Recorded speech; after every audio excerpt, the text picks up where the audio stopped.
Sir काय सांगाल, आपल्या विभागामध्ये सध्या तांदळाचा साठा सापडलेला आहे, त्याबद्दल आपण काय कारवाई केली? नाही, आपल्याकडे जसं माहिती आली होती ऑटोमॅटिकली आपली टीम त्या ठिकाणी पंचनामासाठी गेली होती. आपले अधिकारी पोलिसांसोबत होते आणि त्यांच्या पंचनाम्यामध्ये ते सगळी विषयाचा पंचनामा केलेला, किती तांदूळ होता ते सगळं त्या ठिकाणी आपली टीम उपस्थित होती.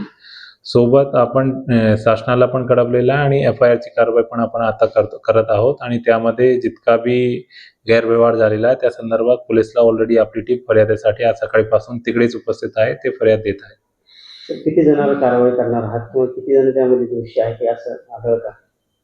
हा विषयामध्ये मोस्टली असं वाटतोय की म्हणजे माल अंगणवाडीपर्यंत पोहोचला होता, म्हणजे मी क्लिअरली म्हणू शकत नाही, पण नॉर्मली असं आहे त्याच्यानंतर त्याच्या बाजारमध्ये परत फेरविक्री चालू होती. तो त्या संदर्भात आपण डिस्पॅच नंबर मागितलेला आहे की कोणाकोणाचं जे पॅकेट आहे त्याच्यावर नंबर राहतो, कोणकोणती अंगणवाडीकडून तसा गैरव्यवहार झालेला आहे, त्याची चौकशी आपली चालू आहे. चौकशी आल्यानंतर आपण संबंधित जितके बी कर्मचारी यामध्ये इन्व्हॉल्व आहे सगळ्यांवर कारवाई करणार.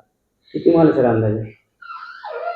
त्यांचा म्हणजे पोलिसचा रिपोर्ट होता की 25-25 किलोचे 100 पॅकेट जवळपास आहेत आणि ते पूर्ण पॅकेट त्यांच्या आता पोलिसकडे आहे, ते पंचनाम्यामध्ये पण आलेले आहे.